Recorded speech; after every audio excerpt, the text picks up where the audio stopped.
is Stormy Bradley, and I am from the Trondequichin First Nation, and the clan that I belong to is the Crow clan. My mother was a part of the 60s scoop.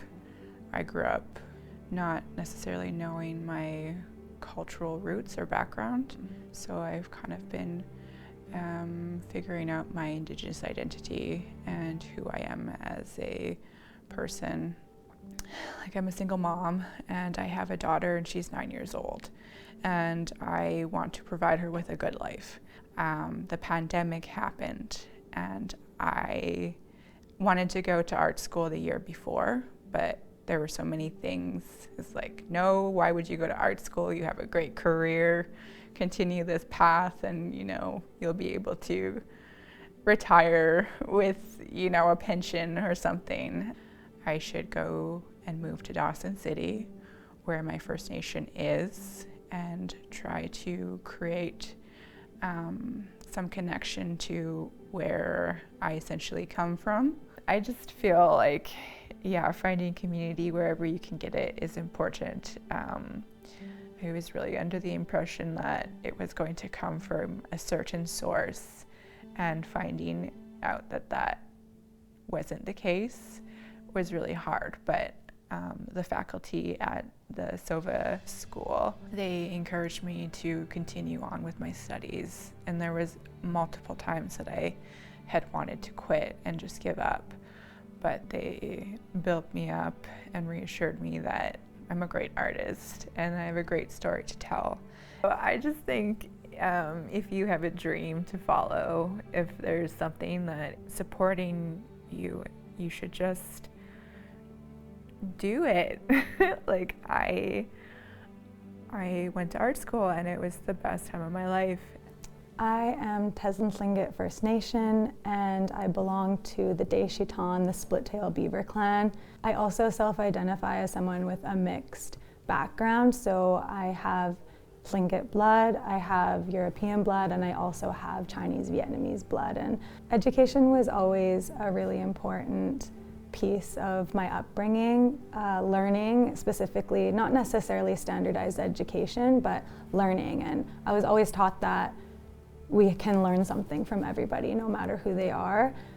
So when I decided to go back into my program, I don't think I had it in mind what it was going to be and how difficult it would be in terms of challenging my identity, my relationality, who I am, especially who I am as a Tlingit woman. And when I went through the process, it was, I think, sometime into my second year that I really started to feel the weight of that.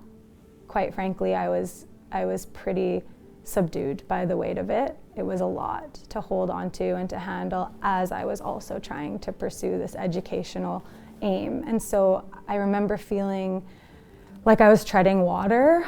And on the outside looking in, I think people would have thought I was excelling or doing okay, but on the inside I was having a really hard time, and I was actually on the verge of potentially giving up. I think it was the closest I've ever been to quitting something in my life. And anyone who's having a hard time, who is in the midst of education, post-secondary, and who feels maybe somewhat like I felt when I was struggling, when I was having a hard time, I guess I can only offer from my life what I've experienced. And it can be as simple as going to places on the land that bring you peace. It can be as simple as connecting with a family member or a chosen family member who makes you feel safe and who lifts you up and builds you up, because at the end of it all, the only way that we do anything meaningful is together. I am the first person in my family to graduate from a master's program, or a program that's measured to this degree in a worldly system, in a colonial system. But I will say that my family is tremendously educated, and my grandfather, my grandmother, my mother may carry more knowledge and wisdom within them than I could dream of having. So yeah, I have this education behind me, and I wouldn't have had it even without their support. So it's almost like I share my degree with them, because they they were the ones who like helped me get it. So it's sort of ours to share.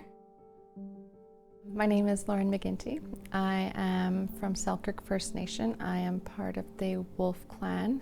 I was born and raised in Pelly Crossing with my mother's side of my family. I have 3 children and I am the Family and Children Support Manager there now. Yeah, post-secondary was always something that I knew I would pursue for sure. My early years in the community, that was something that I saw as my opportunity to leave the community and explore and experience something different outside of myself, outside of my family, and outside of the community, just to help me to grow and learn in different areas that I really wanted to expand in. I'd gone into the B.Y.T.E program, completed that, and did my years of experience teaching, and decided to switch fields into another area that I thought would really benefit families and children in the community. I had come upon this Yukon First Nations Family Support Worker program, and the timing fit, and it was something that I really needed and really helped me to build my capacity within myself personally and professionally within my role. It's regardless whatever choice you decide to make, coming upon a challenge or a barrier, like I said, it's going to be a sacrifice for a better life for yourself. But you don't always have to be so sure.